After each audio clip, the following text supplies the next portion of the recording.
Chevrolet on News 4.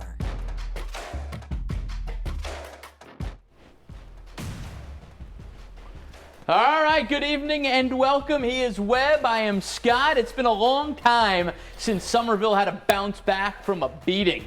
And they've already lost once this year, but that was in overtime. It was a non-region game.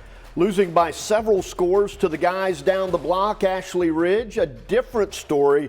Don't want to be West Ashley having to deal with that tonight. Yeah, not at all. West of the Ashley River we head, and this is a heck of a start for Summerville. West Ashley punting away to the green wave, and Jaden Kelly Murray fields it, darts, skips past a few guys, and he is gone for the touchdown. It is 7-0 Summerville on top. Then it is Javen Williams right up the gut for the touchdown. It is 14-0 Green Wave beating the Wildcats. Needless to say, the issues of last week appear to be in the rear view mirror. Max Stafford takes this one himself, and check out the touchdown run for him. Pretty gets hit, stays up on his feet, spins, and he's in the end zone. Then it's KJ Jenkins up the middle for a score. The route is on. Summerville bounces back after last week's stunner against Ashley Ridge. The Green Wave take down the Wildcats 49-0 the final. Congratulations. I'm very proud. We came out and handled business, did what we needed to do. I think we scored on offense, defense, and special teams, if I'm not mistaken. So proud of them. It was a good night. Played really good. Coach, what do you think the biggest difference was between last week's game and today's game? I played with a little bit of a chip on our shoulder, and I think we learned that the margin for error is very slim going forward, and that we got to play together, play for each other, and we did a great job of that.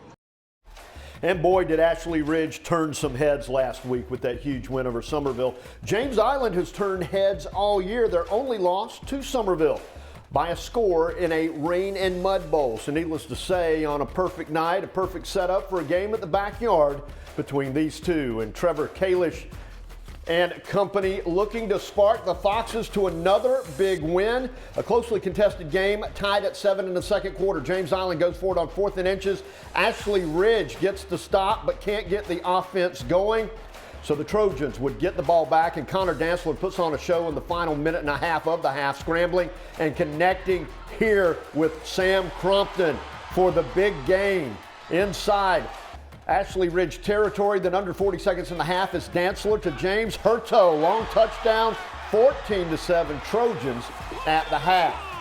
In the second half, Trojans pick up where they left off. Ja'Kai Grant is going to take this one here. He finds a hole. He's going to rip off a big gain and a first down. And then Dantzler's going to go deep and into your living room. Watch this pass. Had to get out of the way there, but James Hurto with the catch again, and that hurts Ashley Ridge, 21-7 Trojans. But first play from scrimmage after the touchdown for Ashley Ridge, Trevor Kalish showing off his arm, deep ball on the money to Quintel Riley. Foxes seize the momentum. They cut the lead to 21-14. And then on defense, Ashley Ridge getting the job done as well after this touchdown. Big play for the Foxes, and then another big play on defense. Dantzler's pass is going to be picked off by Jaquan Simmons. Unfortunately for the Foxes, it wasn't enough. James Island wins this one 28-21. Ike Perrin and the Wando Warriors hosting the Stratford Knights tonight. And how about the defense of the Knights? Antonio Waring gets through and gets the sack right here. More defense. Harris Stone going to throw for Wando, but the only guy there to catch it plays for the Knights of Stratford. Travoy Jenkins, INT for 23. On the offensive side of the ball, Jakin Davis hits Sean Harris in stride. It's a beautiful throw and catch. Looks like he comes up lame on his hamstring. Otherwise, he would be long gone for a touchdown. Doesn't matter for the scoring opportunity because the next play, Malik McGowan scores it for Stratford. Knights all over the Warriors tonight. 42-21 the final. Berkeley and Lucy Beckham, Berkeley High Community raising $1,000 for breast cancer research through Stags Care. On to the game, and it's the Stags' Lawrence Washington with a solid run.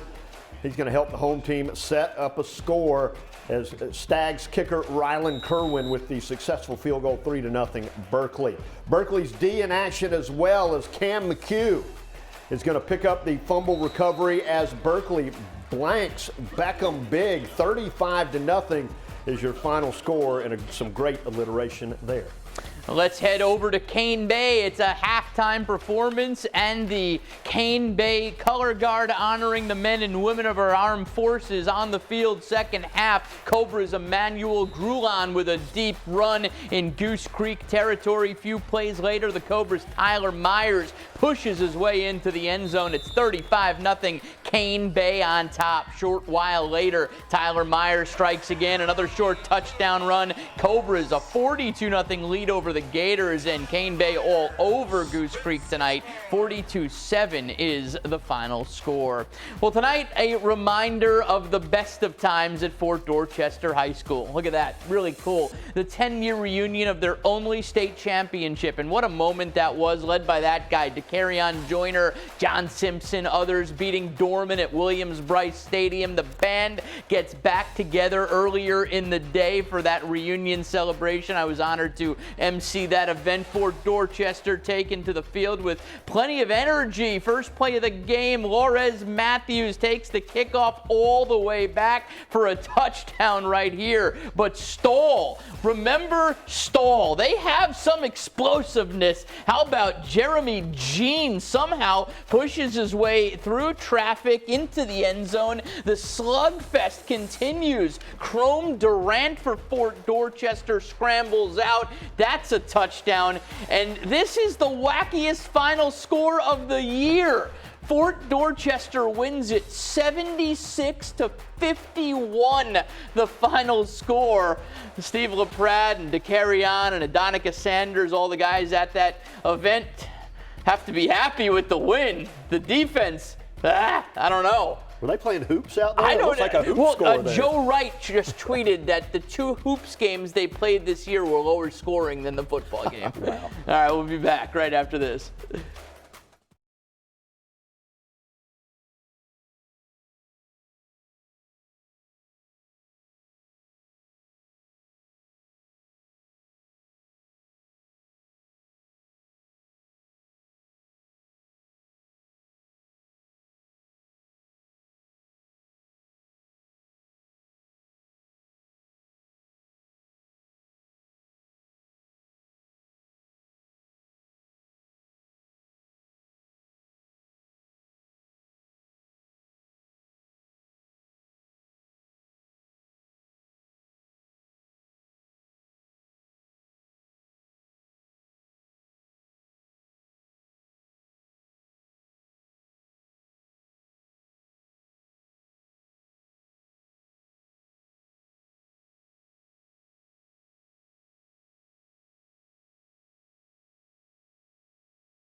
This is Knights Company's Friday Night Rivals, driven by Crew Chevrolet on News 4. Welcome back, everybody. It's becoming a big rivalry, and this year, again, for region supremacy, Philip Simmons and Timberland.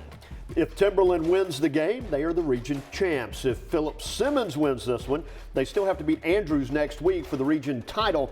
Philip Simmons won this battle a year ago. All right, there is Timberland's big Desmond Green. Interesting week for him, I would assume. Future Florida Gator now doesn't know who his head coach will be. As for the game, Hayes Goddard throws a beautiful ball here to Ashton Kellerman, who reels it in. He is down at the 1-yard line. From there, they take care of business. Omonte Taylor scores it, missed PAT. It's 6-0 Philip Simmons. Timberland going to work the ball downfield the other way. It's a really nice run from Antoine Faison Jr. here. Timberland gets it deep in the red zone, but on 4th down, they decide to go for it rather than kick it, and it's a big play defensively for Philip Simmons. Nate Elzey, he holds them, and Philip Simmons with a 22-0 win over Timberland tonight.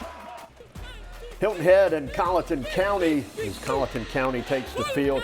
It would be Hilton Head with the possession here, and Derek Renzewski hands the ball off to Thaddeus Zarnecki, who picks up the first down.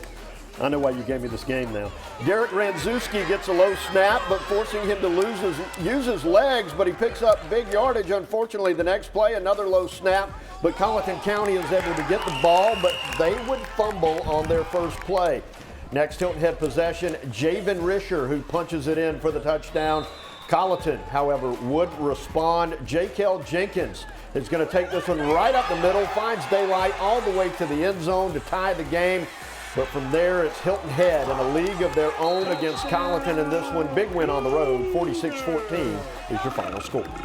Hanahan paying a visit to North Charleston tonight, District 4 Stadium, just before the first half is over. North Charleston looking to close the gap. Number 1, Lorenzo Kitching takes it to the end zone. 50-yard run right there. But coming out of the half, Hanahan's going to have to punt, and Kitching is returning. And look at this. Well, they're not. That's kicking off. That's not punting. That's kicking off. But if Kitching picks it up and takes it back for the touchdown, that's pretty impressive. That's 2 really big plays in a row on both sides of the half. That's a pretty good sandwich right there. But Hanahan still in the driver's seat. Quamel Grant going to shovel the ball outside to Grayson Mathis, who beats a couple of defenders to the end zone. And Hanahan wins big over North Charleston, 52-20, the final score.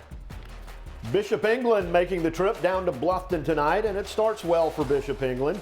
William Donato playing quarterback tonight. Nice run for him to the outside and down the sideline before he's going to be knocked out of bounds. From there is Chase Taunton. He will score it for the battling Bishops coming up right here. But the Bobcats of Bluffton, they come right back at him. Quarterback Aiden McCarthy is going to hand it off to Cordell Holly. He sees an open lane and goes for it. He's going to take a swarm of Bishops to finally bring him down. That moves the chains. A huge first down for Bluffton. Same drive, this time McCarthy through the air, showing off the arm, and just when you think it's overthrown, Cornell Warren climbing the ladder and catches it right at the pylon for the touchdown. Bluffton comes out on top in this one. 31-24 is your final. Meanwhile, out at Baptist Hill, where there's a dance party going on, I think we should break it down after the show tonight. That's Anita Huggins dancing. Channel 4 dance party? Well, maybe not. Nobody wants to see me dance for sure. Let's hit these highlights. Like Big J Grant hits this receiver. Ouch. That's got to hurt after an unsuccessful Scotts Branch series. Singleton drives in 10 yards for 6. Baptist Hill going for 2 because you need all the points you can get on Friday night. Franklin calls his own number and sprints to the corner untouched for the touchdown. Next series for Scotts Branch, and they're going to cough up the football. St. John's can't do anything with the ball, so Scotts Branch has another shot. This time, however, the turnover comes in the air. Wright is in the right spot at the right time and takes it back to the house, 35 yards. Baptist Hill up 14-0. And then on the ensuing kickoff, Scotts Branch, Keith Rogers wanted to get in some cardio tonight. Takes that kickoff 90 yards right at Baptist Hill. And he is gone for the score. And they would go for 2, however. And that would be the final score there, 20-14, Scotts Branch with the win. All right, it's been a brutally tough year for both Military Magnet and St. John's. Good thing tonight, one of them gets their first win of the year out to Johns Island, where it's homecoming Islanders up 6-0 second half. One of the better runs we saw from Milmag. Mark Phillips right there sets up a 30-yard pass play that was picked off by the Islanders' Cameron Champion Jones. Takes it back 25 yards, but St. John's can't capitalize. They go 3 and out, and then it's a good thing their defense has good hands because Jaquez Lawrence grabs the INT, zigzags the other way.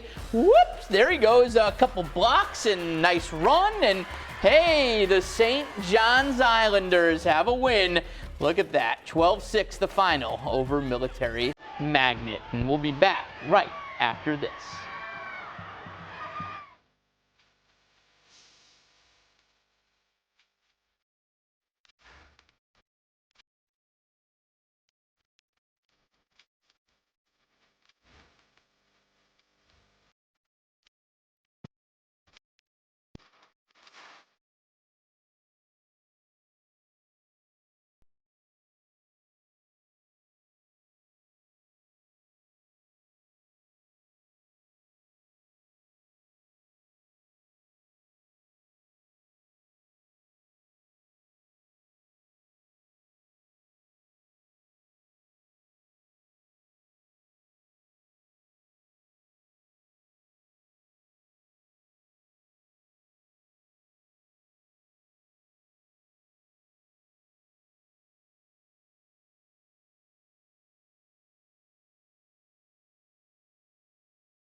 This is Knights Company's Friday Night Rivals, driven by Crew Chevrolet on News 4. Talk about a Skiza showdown. Small schools, big rivalry, even bigger bragging rights. 20 miles separate them. There is no love lost, and this year they are both really good. Colleton Prep is 7-1. Dorchester Academy 7-0. All right, let's head out to Walterboro for this one, and there are the Colleton Prep cheerleaders. Dorchester Academy has the ball. John Wetzel has the ball, and John Wetzel is going to have the ball a lot on this possession. Takes the handoff, picks up the first down. Later in the possession, John Wetzel, another first down right here. And then on 4th down after that, John Wetzel will take the handoff and pick up 5 yards to continue the drive of John Wetzel. And let's cap it off with John Wetzel punching it in for the touchdown. Dorchester Academy wins it 28-14 the final over Colleton Prep. Pinewood Prep on the road at First Baptist. All Panthers tonight from the opening kick. And this is the opening kick. Tanner Smoke fields the short kick, turns the corner, and he's going to smoke the Hurricane defense and special teams all the way to the house. Less than 20 seconds in, Pinewood up 7-0. First Baptist is going to go for it. 4th and inches inside their own 30, and the Panthers D rises up and stops the Hurricanes for a loss. And Pinewood wouldn't take them long to capitalize. Jeremy Kendall is going to cut the corner and gone. Just like that, 14-0 Pinewood. And then the Panthers back on offense. And needless to say, they would not miss a beat. Silas Bronner goes deep to LaVorce Lucas, who makes the catch inside the 5-yard line. That's going to set up Grayson Salego from a couple of yards out. 21-0 in the blink of an eye, and the route is on. The Panthers win this one easily, 49-6. Cardinal Newman down from Columbia to play Porter Gould tonight over to Singleton Field. All Porter Gould in this one. Amir Chisholm takes the handoff, and he is off and running all the way down to the 1-yard line from there. Chisholm is going to do the honors himself, and Porter Gould quickly up on Cardinal Newman. And the final tonight is Porter Gould romps past Cardinal Newman 51-8. That's your final score. 57-8. Your eyes, they're going. The eyes are going. That's the first thing that goes. I actually got it right in the super there. All right, we'll be back right after this.